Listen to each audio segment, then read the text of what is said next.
Hey, what's up guys? Today I want to talk to you about baby names and real estate. I read about a man who took his pregnant wife to the hospital, and during the delivery, when he unexpectedly found out they were having twins, he fainted. Now he didn't come to for a few days, so his brother was brought in to help name the children.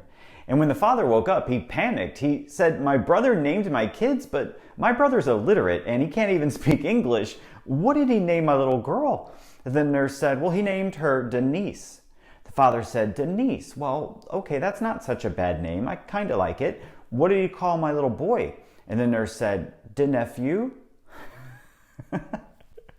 Okay, so naming babies can be dramatic, right? I mean, I'm certain I'm not the only one who's seen friendships threatened because a parent used the name for their baby that the other parent planned to use. But what does all this have to do with real estate? Well, today I'm proud to tell you my baby's name. My Baby is my first book, and I wrote it for real estate agents, and I've named it The Top Producer Life: How to Build a Real Estate Career of Your Dreams in Any Economy. Now, the reason I wrote this book is because, as you know, there aren't many places an agent who doesn't have $1,000 a month for private coaching can turn to acquire the skills needed to thrive in both buyers and sellers markets.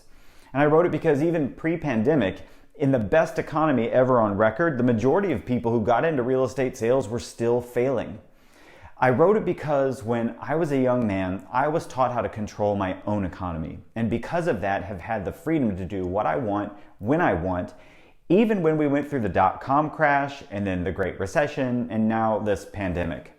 And it's time I show others how to do the same, but in a format that everyone can access.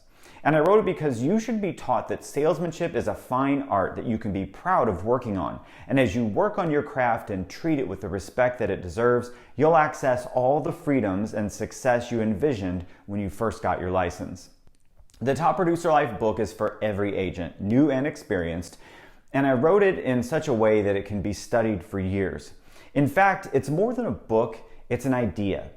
The idea that when you strip away the flashy marketing, reality TV, and some of the egoic nonsense that exists in our industry, you can define and manifest your own version of the top producer life that you had in your head when you first got your license. Every word I wrote was guided by that idea. Now, publishing a book is something I always knew I'd do, but until this year, I wasn't ever clear about when, and I certainly didn't expect to like it as much as I have. Recently, I was asked if writing was hard, and my answer was, it really wasn't hard. It was challenging, but not hard.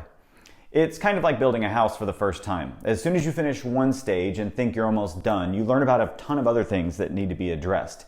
And then eventually, you find yourself waiting on other people, in this case, editors and designers, to do their part. So the book launches this December, or January at the latest. Do I sound like a builder now? Anyway, this is the printed version of the first draft. This is 145,000 words, and you'd never read all of this, so don't worry. The final version is going to be considerably shorter.